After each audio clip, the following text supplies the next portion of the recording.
All right, hey guys, this is Ben from Flippa here today. Excited to talk with a pair of entrepreneurs. Actually, we've got an exciting young e-commerce site called AquaAdapt, selling some pretty unique swim trunks. They're pretty fun. I like them myself. I'm from California, so I grew up by the beach, so I can imagine myself wearing these quite often. But guys, if you want to say hi, introduce yourselves, kind of tell the world who you are, and a little bit of your background, that'd be fantastic. So how you going? Yeah, I guess I'll start it off here. So my name is Brendan Jorson. I've been in the e-commerce space for about 2 years now, and then been doing social media marketing before that for a couple of years. So this is our latest venture. Yeah, so we built the company with the intent of having a long-lasting brand and really bring to market a cool new pair of swim trunks that we really haven't seen before, and kind of run with that. So yeah, it's a little bit about me. Cool. Yeah, no, it's great stuff. Do you guys have oh, Nathan, there you are. Hey there. Say hi. Who are you? Okay, my name's Nathan. Sorry, I just had to relocate because I was on my PC and didn't have the webcam. But anyways, so much like Brendan, the both of us grew up in Vancouver, and we actually went to elementary school together and everything. So we had a pretty tight bond. And then from there, we actually, outside of high school, like once we had graduated, we started a social media marketing agency. And that's kind of what opened us up to, I guess, the world of e-commerce and just business in general. Seeing as we could generate a lot of revenue for some of our clients, then we kind of started to ask ourselves, why aren't we doing this for ourselves, and why aren't we starting our own businesses? And that's when we kind of found out about the world of drop shipping, I guess. So the idea of, sourcing a product from a supplier and actually not having the inventory on hand and being able to send it directly to the end consumer. And we were just fascinated by that right away, really. So then we ran with drop shipping for about a year and a half. And, we had some success, some ups and downs for sure. But it was all a huge learning process. And now we're trying to build, real sustainable brands. And really where we're at right now is we have this other pretty big venture that we're working on. So obviously we're really happy with how AquaAdapt went over the summer. We are looking to move that along as well, as that was one of our brands. And to be honest, it was like, I'm not going to lie, it was taking up a good chunk of time. Like if you want to run this brand and, do things properly, you definitely are going to need to be really invested into it. That's huge. So we decided to move this along. We're hoping that somebody can take it over and, reach new heights with it. And we believe it has tons of potential. And for now, we're going to be focusing on a different venture. But we'd love to see somebody, come in and acquire AquaAdapt, and then we can work side by side with them if need be for a certain time period, and help them get off the ground for sure. Oh yeah, absolutely.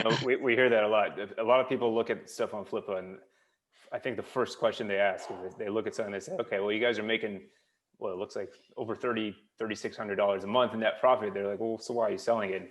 It's probably the most common answer is we got bigger fish to fry. We got something else we want to invest our time in. We want to invest our money in. So it's like, we would love to run this, but you got to decide somewhere, right? That's interesting though. You said you're willing to put in some time for whoever does take this over to help them out a little bit. Yeah, for sure. So whoever acquires it, we really want them to be successful and obviously reach a level with this business that we had not taken it to yet. So whether that being, there's a bunch of things that you can do with this business. You can expand into different countries, different markets, get in different warehouses and things like that, and eventually add new products. And there's just so much potential with this, and we'd love to help somebody, especially in the beginning.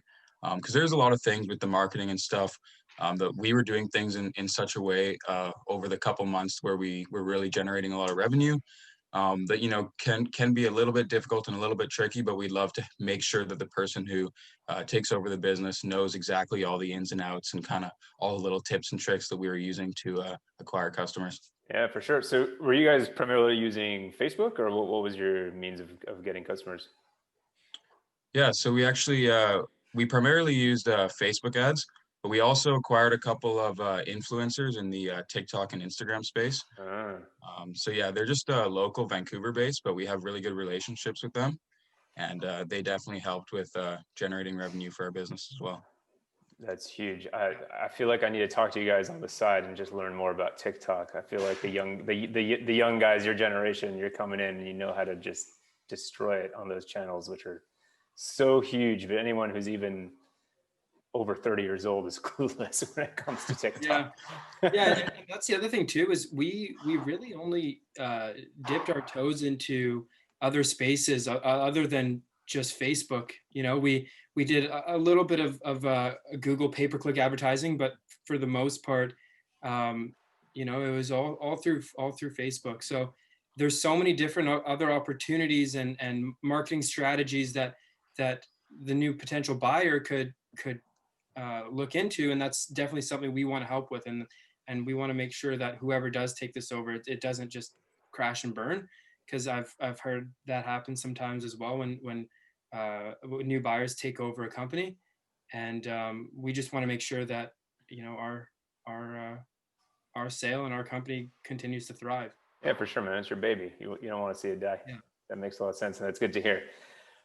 It's cool. You know, one other question. I think I mentioned it. It'll be in the blog post that we put up. Does your, you know, this is obviously a really seasonal, and I think you mentioned as well. It's swim trunks. It's very seasonal. You know, only half the year's swim season. Does the supplier have other items that, you know, someone might want to bring on and sort of interlace and kind of create a whole brand out of, so you can be making money in December as well? Yeah, for sure. So that's the cool thing, and kind of back to what I was saying before on the potential with adding new products into the store, is that the supplier that we have been working with has been kind of a long-term supplier for us. So it's not like we've just used the supplier for one store. We have used the supplier on multiple ventures. We do have a really good relationship. They've always met our needs, able to fulfill all the orders we had, and never had an issue, always on time deliveries and things like that. And on top of that, they can source pretty much any product out there, which is great for a really low price. And because basically what the supplier does is they have a warehouse, and then they also order products from other manufacturers' warehouse, and then they house it in their own warehouse, and that's when they ship it out to the end consumer. So they do manufacture some of their own products, like the swim shorts as well. Oh But wow. if you did want to add in, you know, some print on demand, some T-shirts, some whatever, they can outsource, and they can pull from other manufacturers, bring it into their warehouse, and then take care of all that for you, which is really nice. So there is huge potential going forward. I know just in the few months when we were running the store, we were also looking at kind of iterating on the swim shirts as well, because that's something that the supplier is totally open to. If we want to make any changes, whether it be with our logo or whether it be with the fabric, like the shorts fit, style, feel, anything like that, we can work directly with the supplier. Again, we have a great relationship, and we're hoping to pass that relationship on to the next person to take over the company. Yeah, Yeah. and just to add on to that quickly, the question about this being a seasonal product, kind of, it's one question we keep kind of getting while we've been trying to sell the store. And the way I look at it is, this is only a seasonal product if you make it a seasonal product. There's a whole other half of the world where when one part is summer, the other part is winter. So if you did this correctly, it doesn't have to be seasonal. It can be something that you run all year round, and you switch your advertising budget to the other parts of the world, and you continue to test uh, the so like if you're in the southern hemisphere, you're testing the northern hemisphere, sorry. That you need to teach a business class, man. It's only a seasonal product if you make it a seasonal product. I'm gonna quote you on that. That is beautiful. I don't even want to ask any more questions, because we'll just end on that perfect statement. So yeah, thank you guys. I think it's a cool one. It looks like you already have a few bids on here.